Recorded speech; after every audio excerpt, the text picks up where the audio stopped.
আবেগকে ব্যবহার করে নানাভাবে নারীদেরকে নিচু করে দেখানোর এবং হ্যারাসমেন্ট করার মতো ঘটনা ইতিপূর্বে ঘটেছে। আমরা স্পষ্টভাবে বলে দিতে চাই, আমাদের ধর্ম এই বিষয়টাকে অ্যালাউ করে না। আমাদের ধর্ম আমাদের নারীদেরকে সর্বোচ্চ সম্মানের জায়গায় রাখার স্বীকৃতিটা দিয়েছে।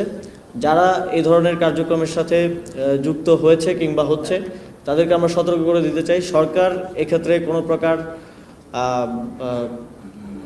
প্রকার ছাড় দেবে না এবং সামনের দিনগুলোতে এই ধরনের ঘটনা ঘটানোর কেউ চেষ্টা করলে আমাদের নারীদের নিরাপত্তা বিঘ্নিত করার কোনো প্রকার ষড়যন্ত্র কিংবা চেষ্টা যে কোনো মহল থেকে হলে সেটাকে কঠোর হস্তে দমন করা হবে।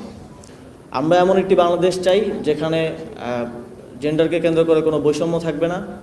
নারীরা সর্বোচ্চ নিরাপদে তাদের দৈনন্দিন কার্যক্রম পরিচালনা করে যেতে পারবেন এবং নারী পুরুষ সমানভাবে এই নতুন বাংলাদেশ গড়ার আমাদের যেই এজেন্ডা, সেই এজেন্ডায় কাজ করে যাবে এবং প্রকৃত অংশগ্রহণমূলকভাবেই আমরা মনে করি নতুন বাংলাদেশ গড়ার যেই কার্যক্রম চলমান আছে, সংস্কারের যেই বৃহৎ কার্যক্রম এই সরকার হাতে নিয়েছে, সেটি সফল হওয়ার সম্ভব।